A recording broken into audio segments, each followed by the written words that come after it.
الحمد لله رب العالمين وصلى الله على سيدنا محمد وعلى آله وصحبه الطيبين الطاهرين اللهم علمنا ما جهلنا وذكرنا ما نسينا وزدنا علما ونعوذ بك من حال أهل النار اللهم واجعل نياتنا وأقوالنا وأفعالنا خالصة لوجهك الكريم.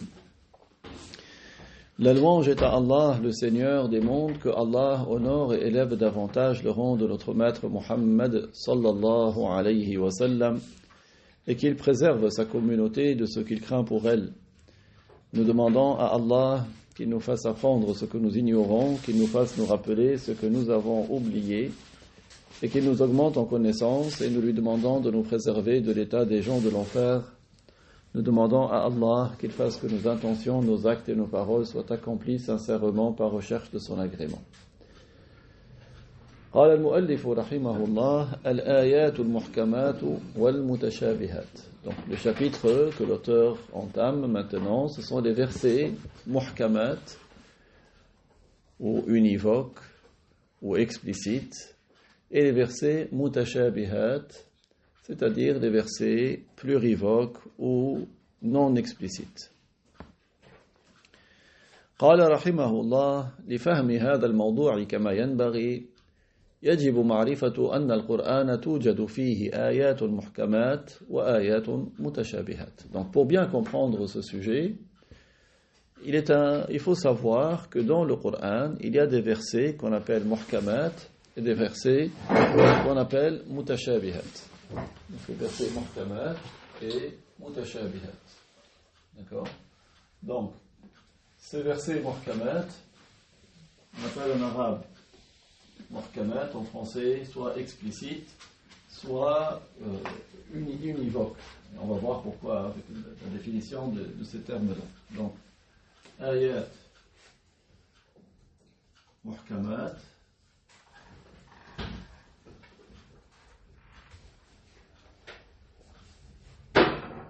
donc des versets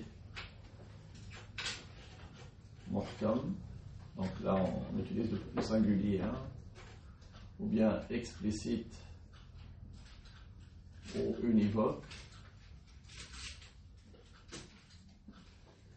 et ayatun mutashabihat,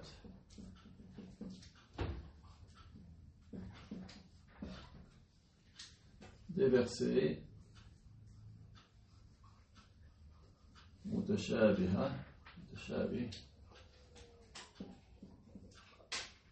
ou non explicite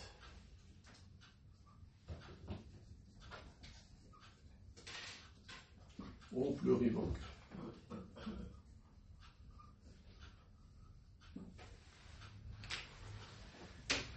Voilà les deux sortes de versets qu'il y a dans le Coran. قال تعالى هو الذي أنزل عليك الكتاب منه آيات محكمات هن أم الكتاب وأخر متشابهات فأما الذين في قلوبهم زيغ فيتبعون ما تشابه منه ابتغاء الفتنة وابتغاء تأويله وما يعلم تأويله إلا الله والراسخون في العلم يقولون آمنا به كل من عند ربنا وما يذكر إلا أولو الألباب. Donc c'est le verset 7 de sourate Ali Imran. Donc c'est ce verset 7 de sourate Ali Imran qui nous a permis de savoir que dans le Coran, il y a des versets muhkam et des versets mutashabih, des versets univoques et des versets plurivoques, des versets explicites et des versets non explicites. Donc c'est ce verset-là, 7 de sourate Ali Imran. Al-Qur'an fihi ayatun muhkamat wa fihi ayatun mutashabihat. Dans le Coran, il y a des versets muhkam et des versets mutashabih. Dans le Coran, il y a des versets muhkam et des versets mutashabih. والمحكمات هي التي دلالتها على المراد واضحة. المحكمات هي التي دلالتها على المراد واضحة. Une première définition de muhkam, c'est les versets dont le sens visé est clair. Dans les versets muhkam, les versets explicites, ce sont une définition, ceux dont le sens qui est visé est clair. والمتشابه هي التي دلالتها على المراد غير واضحة. Donc les versets mutashabih, ceux dont le sens visé n'est pas clair. Donc ça c'est une définition, ce n'est pas la seule. D'accord ? Ça c'est une définition, ce n'est pas la seule.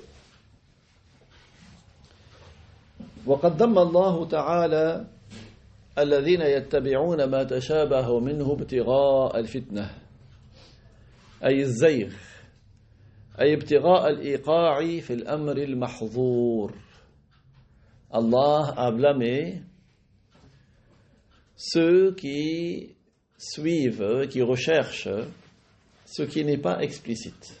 Allah a blâmé ceux qui suivent et qui cherchent après ce qui n'est pas explicite, ce qui est plurivoque, dans l'objectif de la fitna, c'est-à-dire de l'égarement.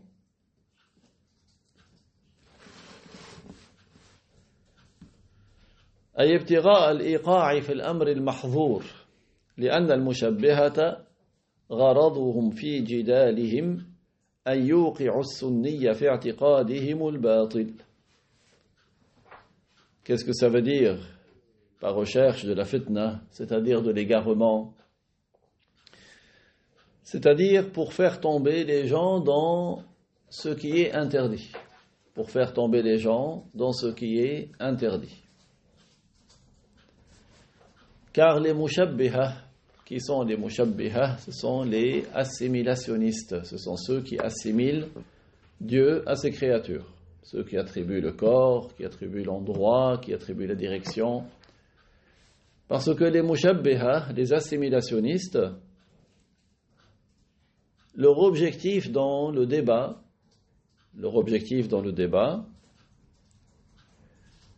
c'est de faire tomber le sunnite dans leur mauvaise croyance. Leur objectif dans le débat, c'est de faire tomber le sunnite dans leur mauvaise croyance. Donc c'est ça l'objectif. C'est pour ça que Allah dit فَأَمَّا الَّذِينَ فِي قُلُوبِهِمْ زَيْغٌ فَيَتَّبِعُونَ مَا تَشَابَهَ مِنْهُ ابْتِغَاءَ الْفِتْنَةِ. Ceux qui ont un égarement dans le cœur. فَأَمَّا الَّذِينَ فِي قُلُوبِهِمْ زَيْغٌ. Ceux qui ont un égarement dans le cœur. هُمْ أَهْلُ الْأَهْوَاءِ كَالْمُعْتَزِلَةِ وَغَيْرِهِمْ. C'est qui ont un égarement dans le cœur? Ce sont les gens qui suivent leurs mauvaises passions, comme les Mu'tazila et autres. Donc, c'est-à-dire, ce ne sont pas des gens qui suivent correctement la loi, mais ils suivent leurs mauvaises passions. Donc ceux qui ont un égarement dans leur cœur, comme ceux qui suivent leurs mauvaises passions, ils cherchent après ce qui n'est pas explicite. Ils cherchent après ce qui n'est pas univoque. Tu les vois et te dis tel verset, qui sont des versets plurivoques. Dans quel objectif? Ibtira al-fitna.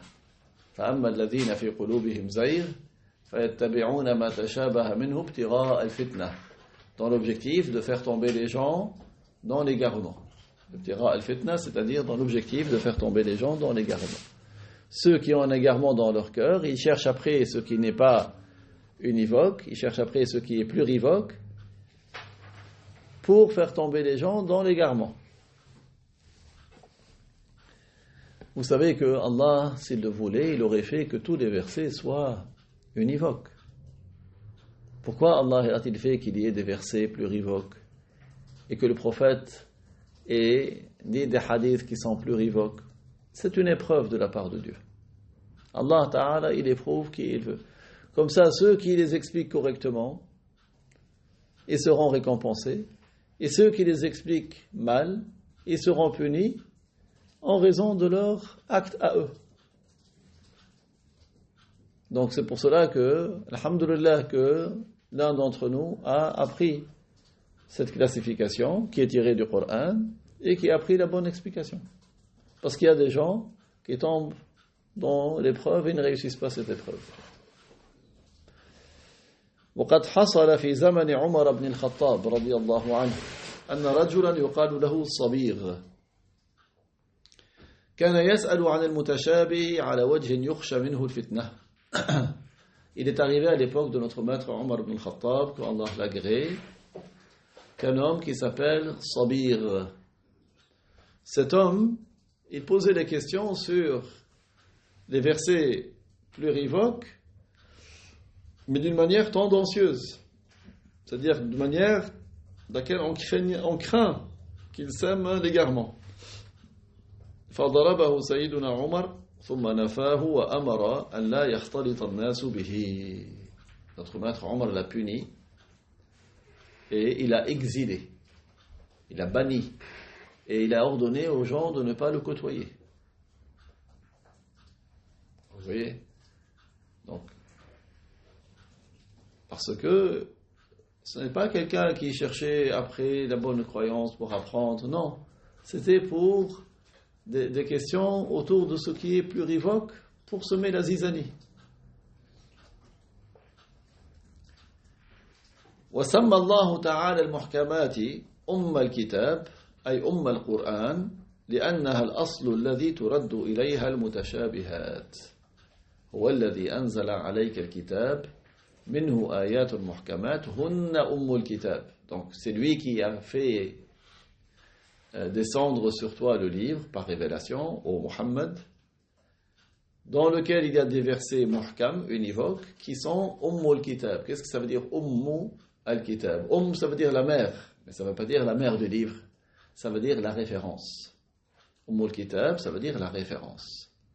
Donc les versets univoques sont la référence. Qu'est-ce que ça veut dire la référence?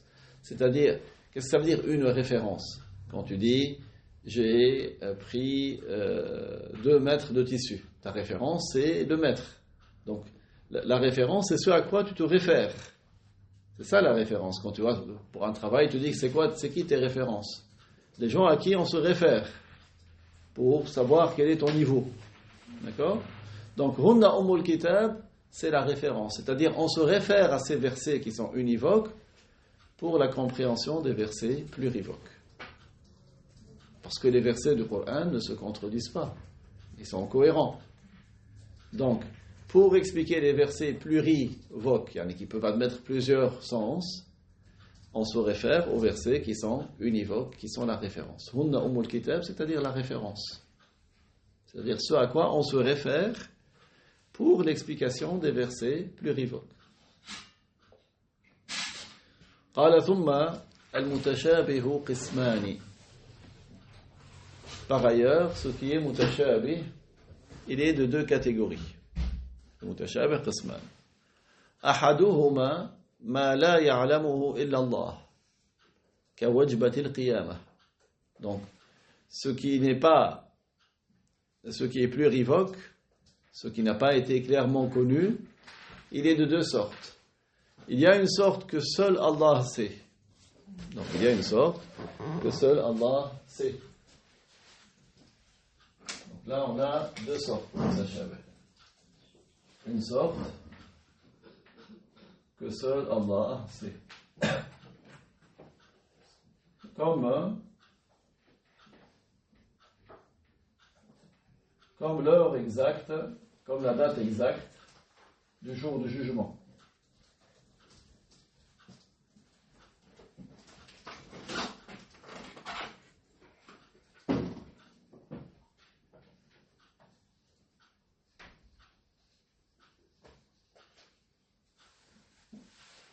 La date exacte du jour du jugement, seul Allah sait cela. Nous, on ne le sait pas. D'accord? C'est quelque chose qui n'est pas explicite. D'accord? والثاني يعلمه الراسخون في العلم كمعنى الاستواء المذكور في قوله تعالى الرحمن على العرش استوى فإن الراسخين فسروه بالقهر. Et deuxième sorte de ce qui n'est pas explicite, que ceux qui sont versés dans la science connaissent. Comme la signification du verset 5 de Surat Taha, Ar-Rahmanu ala al-Arsh istawa. Ils ont expliqué istawa par qahara. Istawa signifie qahara, c'est-à-dire dominer. Donc ceux qui sont versés dans la science, pourquoi est-ce qu'on dit ceux qui sont versés dans la science? Parce qu'ils ont ainsi été appelés dans le verset. Ar-Rasikhuna fil ilm. Ar-Rasikh, c'est-à-dire bien implanté, fil ilm. C'est-à-dire qu'ils ont beaucoup de science.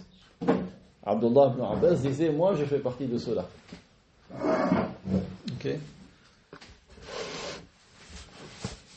Donc, ce verset fait partie de ce qui est plurivoque. Le sens qui est visé n'a pas été clairement connu. Et Ar-Rasikhuna fil ilm l'ont expliqué par Al-Qahr, la domination. Ils ont dit, ça veut dire Allah, il domine le trône. قال المؤلف رحمه الله الآيات المحكمة هي ما لا يحتمل من التأويل بحسب وضع اللغة إلا وجها واحدا أو ما عرف المراد به بوضوح كقوله تعالى ليس كمثله شيء وقوله ولم يكن له كفوا أحد وقوله هل تعلم له سميا. Donc les versets muhkam, donc là le cheikh il détaille maintenant. Les versets muhkam, c'est ce qui n'admet comme interprétation du point de vue de la langue qu'une seule possibilité.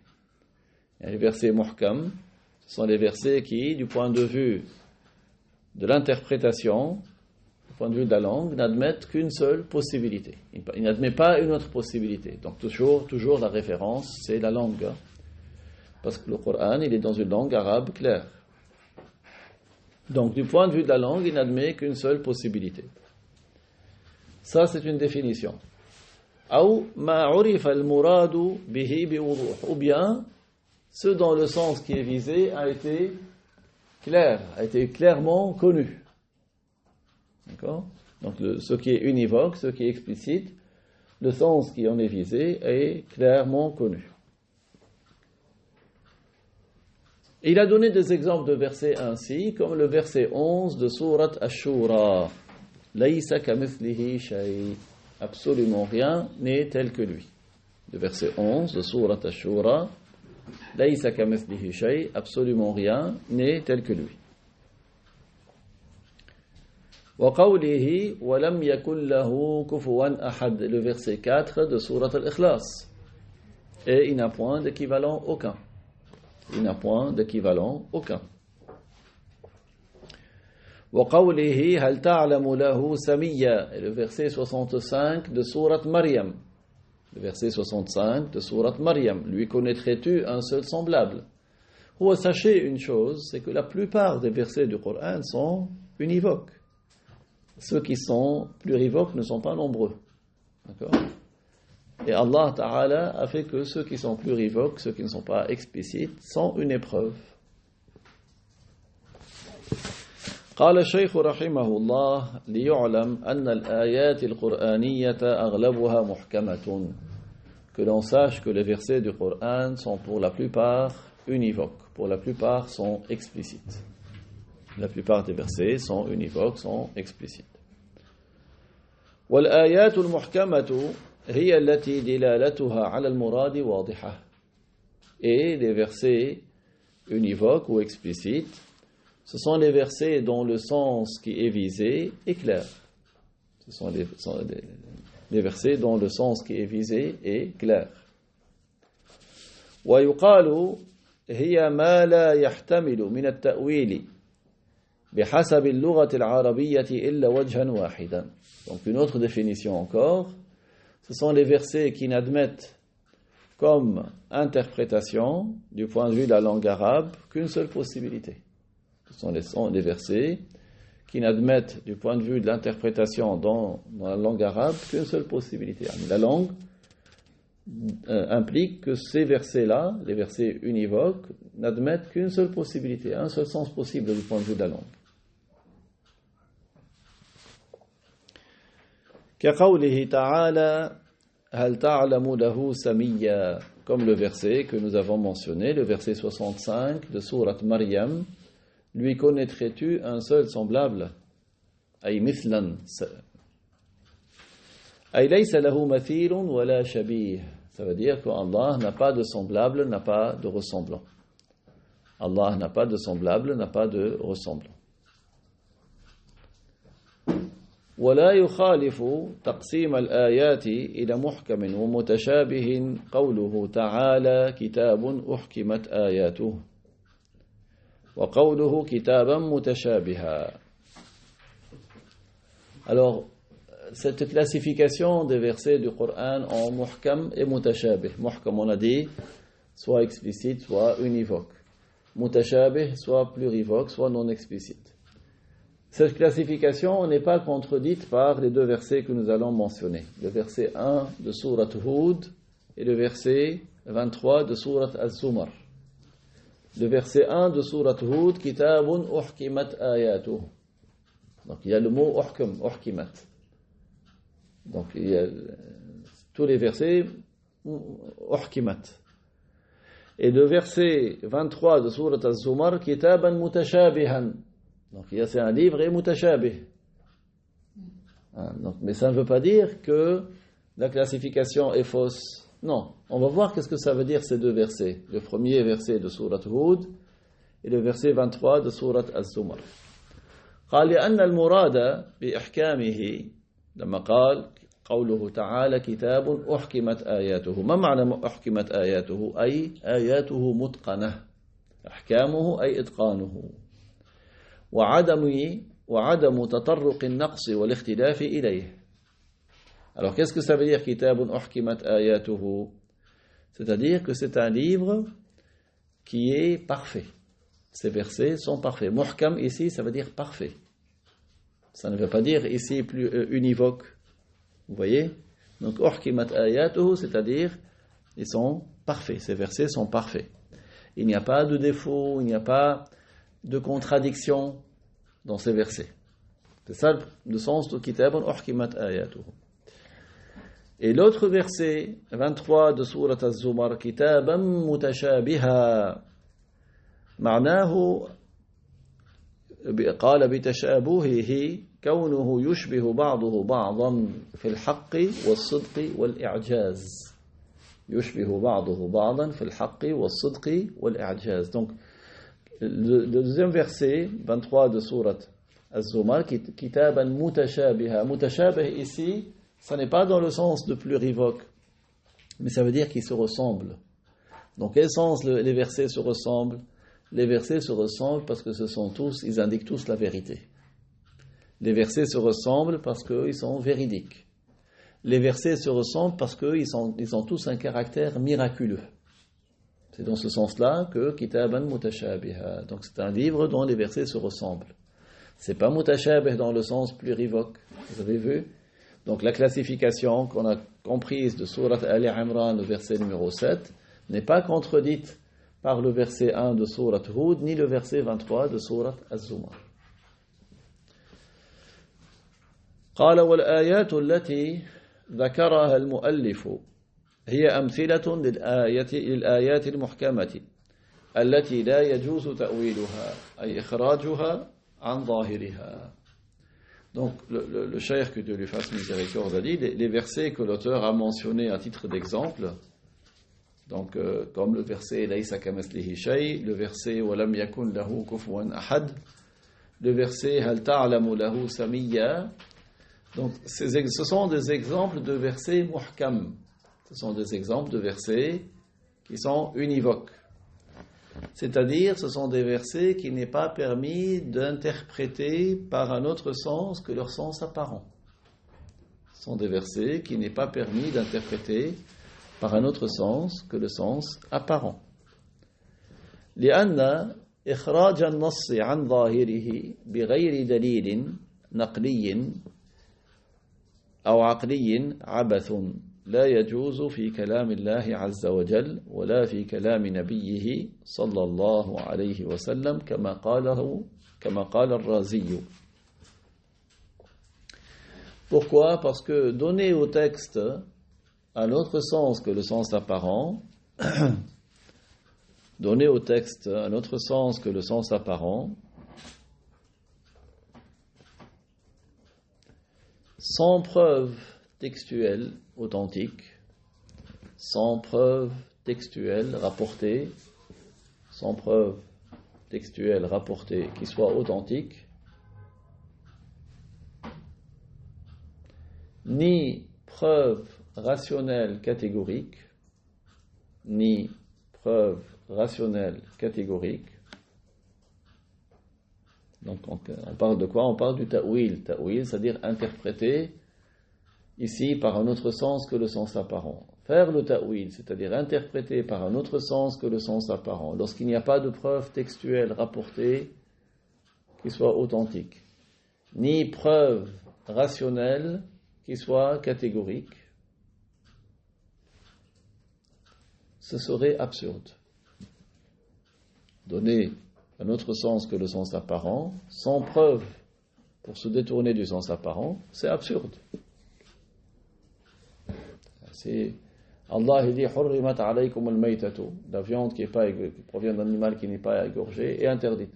Quelqu'un il n'a pas à dire non, mais ça veut dire, et donne un autre sens que le sens apparent, alors qu'il n'y a pas de preuve qui nous mène à délaisser ce sens apparent.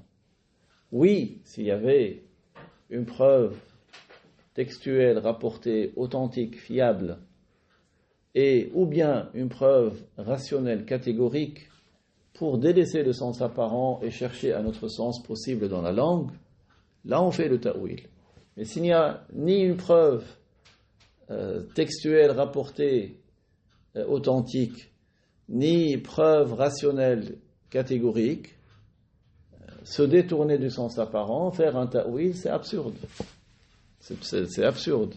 Cela n'est pas permis. Cela n'est pas permis à propos de la parole de Allah, ni à propos de la parole du messager de Allah. Et cette règle, c'est Ar-Razi qui l'a donnée. Beaucoup de savants l'ont donnée, entre autres Ar-Razi. Ar-Razi, c'était un grand savant qui maîtrisait beaucoup de sciences. Entre autres, il a un grand tafsir du Coran. Et il a écrit dans les fondements de la croyance. Donc c'est Ar-Razi qui a donné cette règle. Il a dit, on interprète un texte, on fait le ta'wil d'un texte, c'est-à-dire on ne lui donne un autre sens que le sens apparent, que s'il y a une preuve textuelle rapportée authentique, fiable, ou une preuve rationnelle catégorique qui nous mène à nous détourner de ce sens apparent. Mais en l'absence des deux, c'est absurde de faire un ta'wil. En l'absence des deux, c'est absurde de se détourner du sens apparent. Et les textes de la religion sont préservés de l'absurdité. قال وأما قوله تعالى الرحمن على العرش استوى وقوله إليه يصعد الكلم الطيب فلا بد من تأويلهما وردهما إلى الآيات المحكمات. Le cheikh il dit maintenant pour ce qui est du verset 5 de sourate Taha, Ar-Rahmanu ala al-arsh istawa, et le verset 10 de sourate Fatir, Ilayhi yas'adu al-kalimu at-tayyib. Alors là, il est indispensable de faire leur ta'wil. il est indispensable de leur donner un autre sens que le sens apparent. Et de leur donner un sens qui soit conforme aux versets qui, eux, sont univoques. Parce que ces deux exemples que nous avons mentionnés, ce sont des versets plurivoques. Du point de vue de la langue, peuvent admettre plusieurs sens. Donc, Ar-Rahmanu ala al-Arsh istawa. Istawa peut avoir 15 sens dans la langue arabe. Quel sens retenir? Le sens qui n'est pas en contradiction avec les versets univoques. Parce que les versets du Coran ne se contredisent pas. Si quelqu'un dit oui, mais c'est écrit dans le Coran, Allah il est établi sur le trône. Le Coran il n'est pas en français. Comment tu dis c'est écrit dans le Coran, Allah est établi sur le trône? Tu dis si, j'ai ramené d'Arabie Saoudite et c'est écrit dedans. Tu dis non, mais le Coran il a été révélé au prophète Mohammed en arabe. Il n'a pas été révélé en français. Maintenant, d'où est-ce qu'ils ont ramené ça? Ils ont pris le verset Ar-Rahmanu ala al-Arsh istawa. Mais ils l'ont traduit dans le sens qui n'est pas correct. Parce que on a dit que istawa, il a 15 sens dans la langue. Parmi les sens, il y a établir ou s'asseoir. Mais ce sens, il est en contradiction avec le verset Laysa kamithlihi shay. Et les versets du Coran ne se contredisent pas. Tandis que il y a la possibilité d'expliquer istawa par qahara, qui est dominé. Et dominé, oui, c'est un sens qui est digne de Dieu. D'ailleurs, Allah, il a bien parmi ses noms Al-Qahir et Al-Qahar. Mais il n'a pas parmi ses noms Al-Jalis. Parmi ses noms, il a Al-Qahir et Al-Qahar, celui qui domine. Et ça, c'est un sens valable dans la langue arabe pour istawa. Vous voyez, donc ça, c'est typiquement, si on revient à la règle que Ar-Razi a donnée, qu'est-ce qu'il a dit? Il a dit, on fait le ta'wil, s'il y a une preuve textuelle, authentique, rapportée, ou rationnelle, catégorique, qui nous mène à nous détourner du sens apparent. Et là, justement, il y a les deux pour se détourner de la position assise. Même si le sens apparent qui vient à l'esprit pour certains, c'est que s'asseoir ou s'établir, on nous dit, du point de vue des textes, il y a le verset Walam yakun lahu kufuwan ahad. Il n'a point d'équivalent. Donc si tu dis qu'il y a ci, il a des équivalents. Il y a le verset Laysa kamithlihi shay. Absolument rien n'est tel que lui. Si tu dis qu'il est établi, beaucoup de créatures sont établies. Donc il y a au moins, il y a plusieurs textes rapportés authentiques. Qu'est-ce qui est plus authentique que le Coran? Qui nous mènent à nous détourner du sens apparent. Et même rationnel aussi. Celui qui est établi sur un endroit, il a besoin de qui l'a spécifié par cet endroit-là. Pourquoi celui-là, pas un autre? Et il change. Et il a une partie haute et une partie basse. Une moitié élevée, une moitié basse. Donc, ça veut dire qu'il a besoin de qui l'a composé. Et celui qui a besoin, il n'est pas un Dieu. Donc, ça, c'est une preuve rationnelle, catégorique, qui nous mène à nous détourner du sens apparent.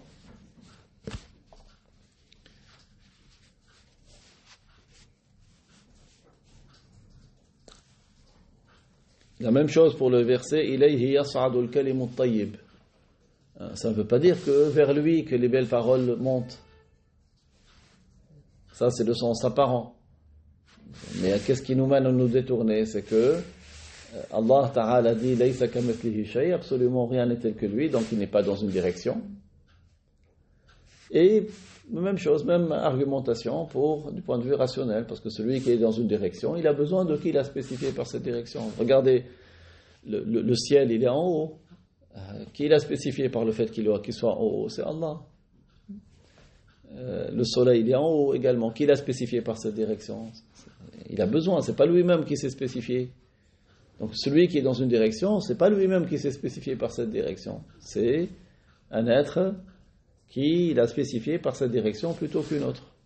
Donc Allah, il est exempt de la direction. Il est le créateur de direction. Avant l'existence de direction, il existe.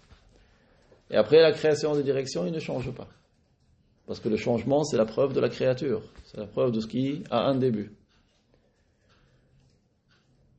قال ولا يجوز ترك التأويل والحمل على الظاهر لأنه يلزم من ذلك ضرب القرآن بعضه ببعض وذلك لأن ظاهر قوله تعالى الرحمن على العرش استوى وقوله إليه يصعد الكلم الطيب تحيز الله تعالى في جهة فوق.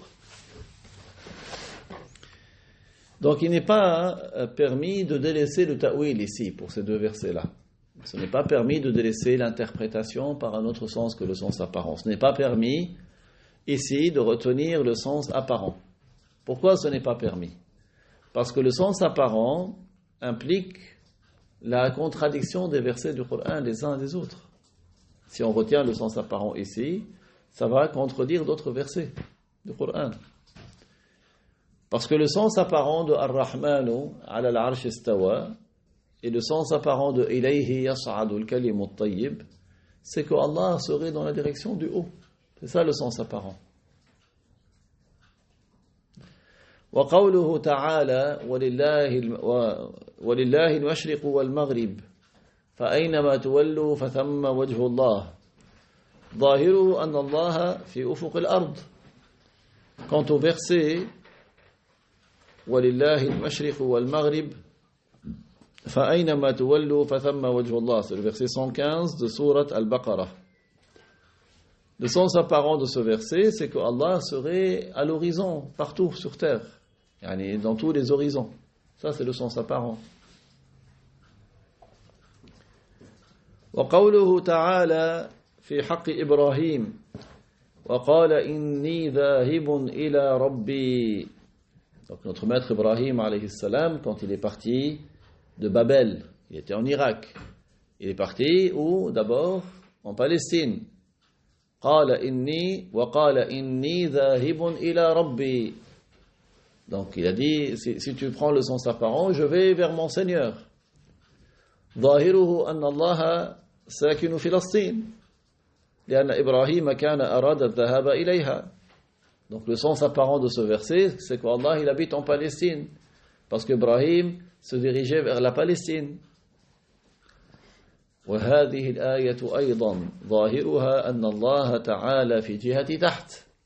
Donc les deux premiers versets, c'est celui qui prend leur sens apparent, il va dire qu'Allah il est dans la direction du haut. Et les deux suivants, s'il prend le sens apparent, il va dire qu'Allah il est en bas.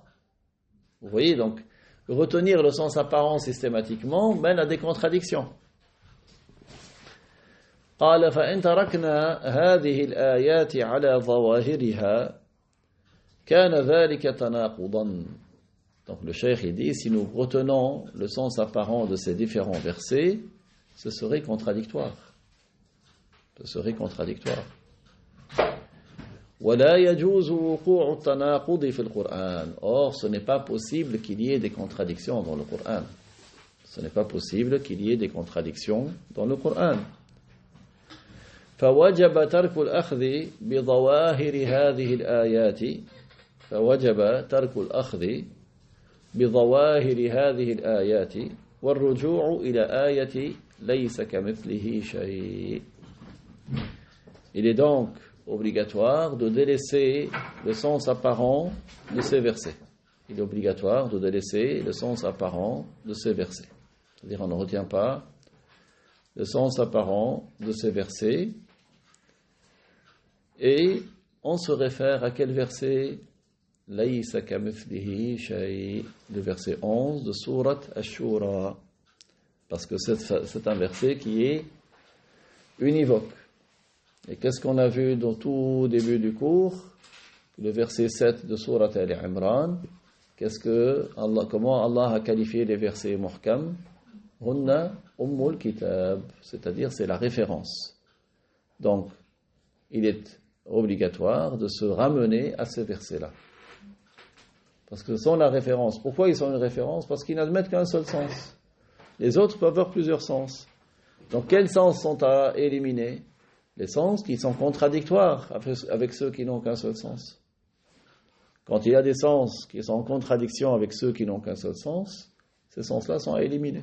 On ne retient que ceux qui sont en conformité, parce que les versets du Coran ne se contredisent pas.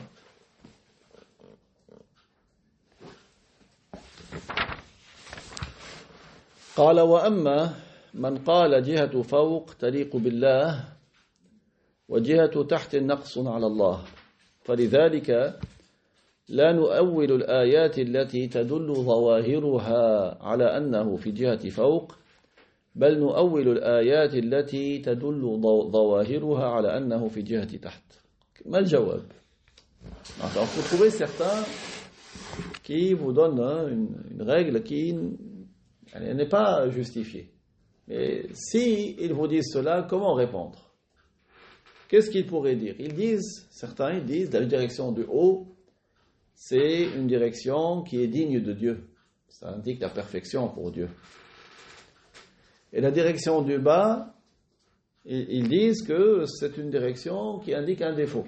Donc celui qui dit que la direction du haut est convenable pour Dieu, est digne de Dieu, et que la direction du bas serait rabaissante, serait non convenable au sujet de Dieu, s'il dit c'est pour cela que nous n'interprétons pas les versets dont le sens apparent donne que Allah est en haut, c'est pour cela que nous ne les interprétons pas, nous ne leur donnons pas un autre sens que le sens apparent. Mais nous interprétons les autres. C'est-à-dire, nous interprétons par un autre sens que le sens apparent les versets qui indiquent qu'Allah est en direction du bas. Ils sont partis de quelle règle? Ils ont prétendu que la direction du haut, c'est une direction qui indique la perfection, et la direction du bas indique l'imperfection. Donc, les versets dont le sens apparent est que Allah est en haut, on les retient tels quels, et les versets dont le sens apparent est que Allah est en bas, on leur donne un autre sens, on leur fait le ta'wil. Comment répondre à ces gens-là? قال فالجواب أن جهة فوق مسكن الملائكة وكذلك مدار النجوم والشمس والقمر جهة فوق. On part d'un constat. La réponse est que la direction du haut, c'est le lieu de résidence des anges. Les anges, ils sont en haut.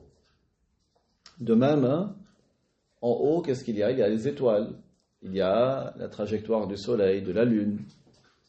Tout ça, c'est en haut. قال وليس هؤلاء أفضل من الأنبياء الذين منشأهم في جهة تحت وحياتهم في جهة تحت إلى أن يموتوا فيدفنوا فيها. Or, ce que nous venons de citer, les anges, le soleil, la lune, ils ne sont pas meilleurs que les prophètes. Les prophètes, ils ont vécu dans la direction du bas. Ils sont nés en bas. Ils ont vécu en bas. Et ils sont morts, ils sont enterrés en bas. Vous voyez, donc le mérite n'est pas par la direction. Le mérite n'est pas par la hauteur des anges. Ils sont dans un endroit plus élevé que les prophètes. Mais qui sont meilleurs? Les prophètes sont meilleurs.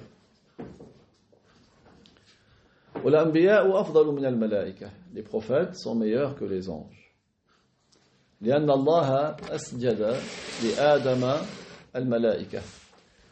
Allah a fait prosterner les anges pour Adam.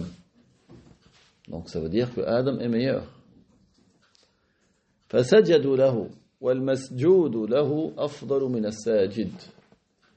Or celui pour lequel ils se sont prosternés est meilleur que celui qui s'est prosterné.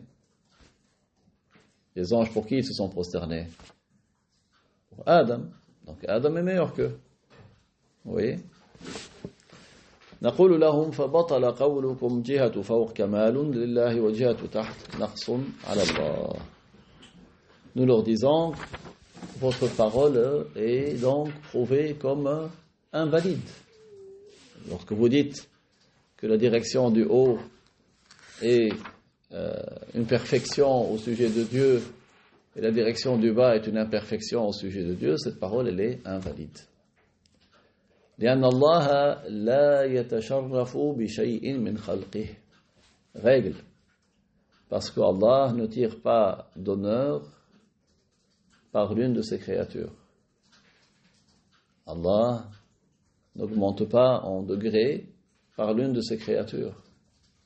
La direction du haut, c'est qui l'a créé? C'est Allah.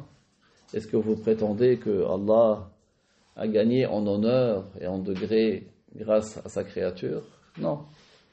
Allah ne gagne pas en honneur, n'augmente pas en degrés par l'une de ses créatures. فَلَا يَتَشَرَّفُ بِالْعَرْشِ. Allah ne tire pas d'honneur par le trône, al-arsh.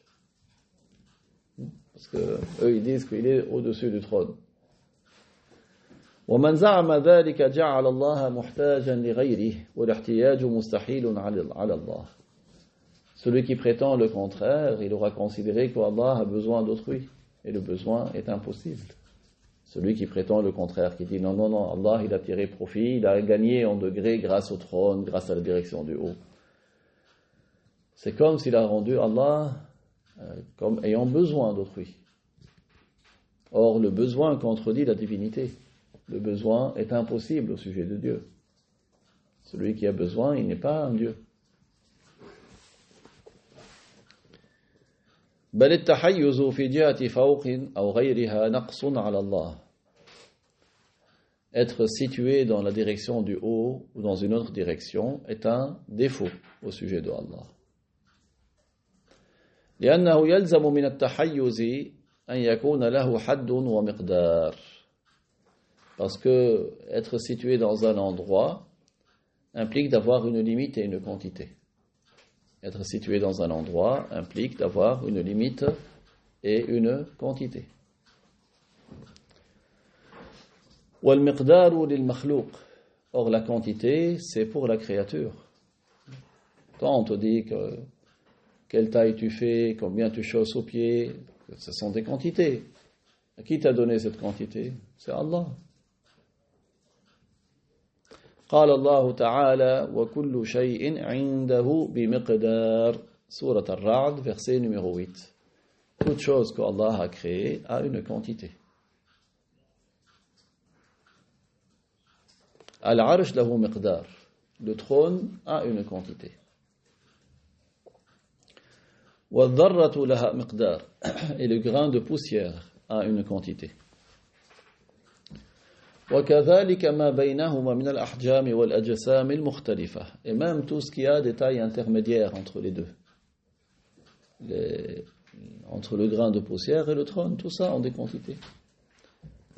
ثم إن الملك والسلطان قد يكونان يسكنان في بطن الوادي وحراسهما يكونون على الأعالي. Par ailleurs, le cheikh il donne un exemple. Parfois, ces gens-là, tu n'as pas besoin d'aller chercher trop compliqué. Tu leur donnes des choses qui soient à leur niveau. Tu leur dis, il se peut qu'un roi ou un sultan soit tout en bas de la vallée. Tandis que les gardes, ils sont sur les hauteurs. Le critère, c'est pas un critère de hauteur. Lui, c'est lui qui les commande. Il est en bas et eux, ils sont dans les hauteurs.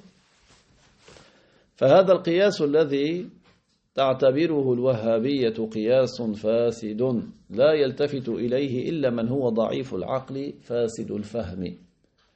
Donc cette analogie que les wahhabites font, parce qu'ils ont dit que voilà, en direction du haut, ça c'est une perfection, en direction du bas, c'est une imperfection. Donc ils ont fait analogie avec d'autres choses qui sont des créatures. On dit cette analogie, elle est totalement, elle est nulle et non avenue. Elle est nulle et non avenue. Il y a un seul quelqu'un de faible compréhension qui n'arrive pas à raisonner convenablement pourrait tomber dans avaler cette couleuvre. فمذهب أهل السنة الأشاعرة والماتريدية هو الصواب السديد الموافق للعقل والنقل والحمد لله على ذلك. Donc le cheikh conclut ce paragraphe en disant la voie de Ahl Sunnah, des sunnites, qui sont les Ash'arites et les Maturidites, qui sont les centaines de millions de musulmans à travers le monde, depuis des siècles. C'est cette voie-là qui est la voie correcte, qui est conforme à la raison et au texte rapporté. Et la louange est à Allah pour cela. Donc faites bien attention, même s'ils ont inondé le marché par de mauvaises traductions, même les réseaux. Ce n'est pas le grand nombre de personnes qui disent une abomination, quelque chose de faux, qui va transformer ce mensonge en vérité. Même s'il y a 100 millions de personnes qui disent un mensonge, il reste un mensonge.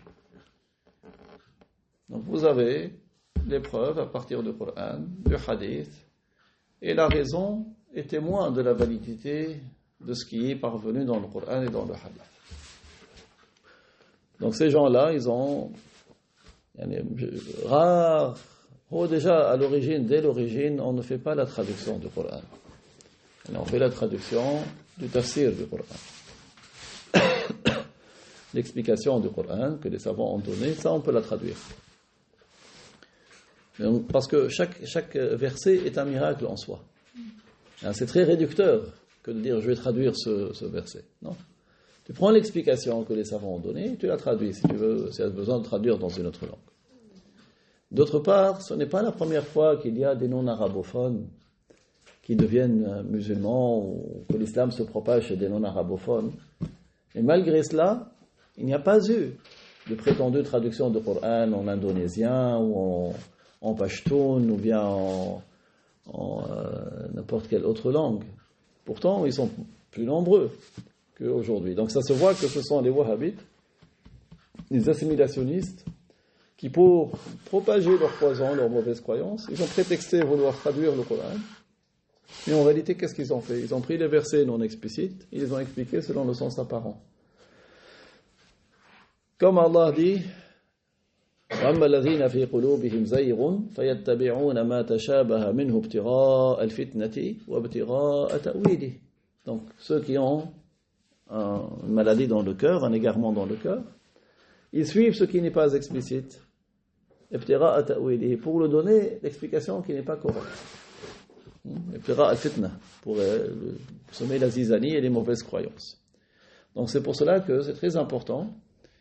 Comme l'avait dit un des compagnons du prophète, nous étions de jeunes garçons, nous avions d'abord appris la croyance, puis nous avons appris le Coran. Et c'est adressé à ceux qui sont venus après. Il a dit, vous avez appris le Coran avant d'avoir... vous n'avez pas eu l'occasion, ce que nous, le cheminement que nous avons pu avoir. Nous, on a été blindés sur la croyance. Ensuite, on a appris le Coran, et l'apprentissage du Coran a renforcé notre foi. Et c'est ainsi qu'il convient de faire. C'est d'apprendre les règles de la foi. Et c'est ce que les musulmans faisaient. Sauf qu'à notre époque, on a trouvé ces gens-là qui, malheureusement, pour propager justement, Ibtira al-Fitna, pour semer la zizanie, ils ont recherché ces versets non explicites, ils ont expliqué selon le sens apparent. Et c'est pour ça que ce chapitre est très important. On n'a pas épuisé le sujet, il reste encore, c'est juste le début. Mais Inch'Allah, on ira pas à pas pour qu'on puisse profiter et apprendre ce qui est correct à ce sujet. Avant de finir, on prend quelques informations utiles.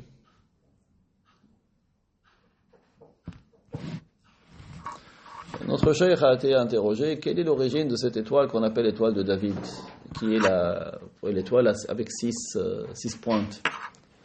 Le cheikh a dit, ça n'a aucun fondement. Ce sont juste les Yahouds, ils ont voulu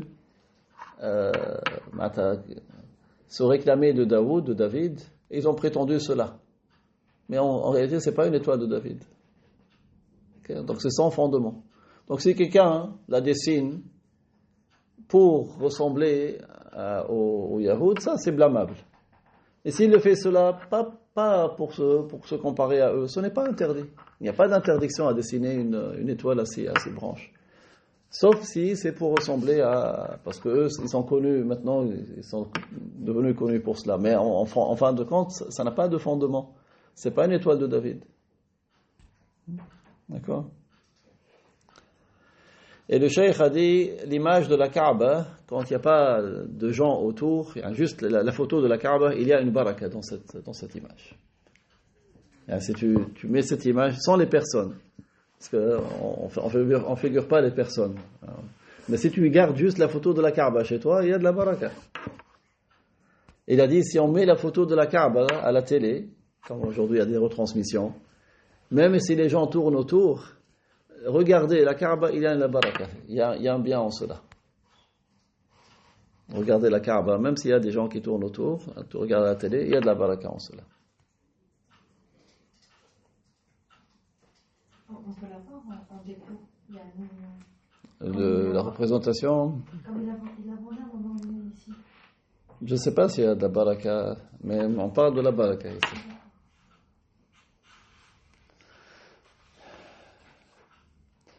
Le cheikh a dit, il est recommandé de soindre les cheveux avec de l'huile d'olive jour après jour. Un jour oui, un jour non. Un jour oui, un jour non. C'est recommandé, c'est sunnah. Mais ce n'est pas recommandé de coiffer les cheveux tous les jours, mais selon le besoin. Selon le besoin. Et le cheikh a dit, si un homme place la bague à l'annulaire, ça ce n'est pas sunnah. La sunnah c'est de placer la bague dans l'auriculaire.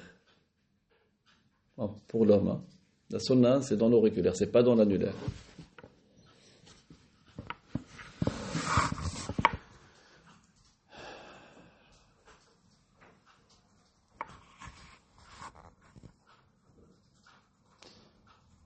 Le cheikh a été interrogé à propos d'une femme qui aurait voulu faire la ligature des trompes. Le cheikh a dit, si c'est en dévoilant la zone de pudeur, cela n'est pas permis, sauf sous deux conditions. Une femme qui a voulu faire une ligature des trompes, ce n'est pas permis, sauf puisqu'il y a dévoilement de zone de pudeur, sauf sous deux conditions, c'est que la grossesse lui est préjudiciable, et qu'elle ne peut pas se passer du rapport. Les deux conditions, c'est que la grossesse lui est préjudiciable et qu'elle ne peut pas se passer du rapport.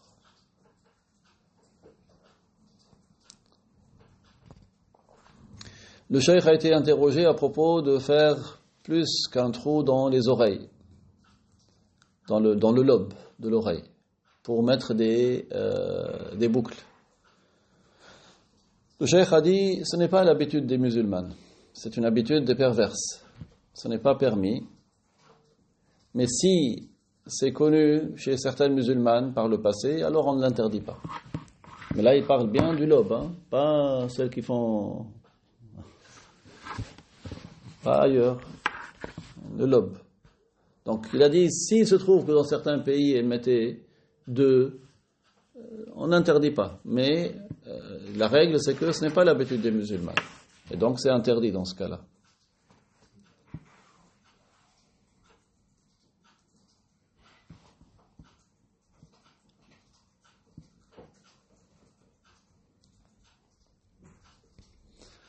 Réciter la Fatiha 7 fois, 3 jours de suite, est une cause de beaucoup de bien.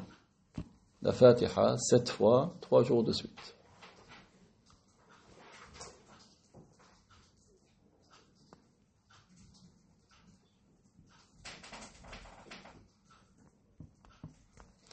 Et parmi les wirds qui sont très forts, c'est de réciter au tout début du matin et dès le coucher du soleil, surtout dans les époques, dans les situations difficiles, c'est de réciter la Fatiha dans l'intention de la préservation.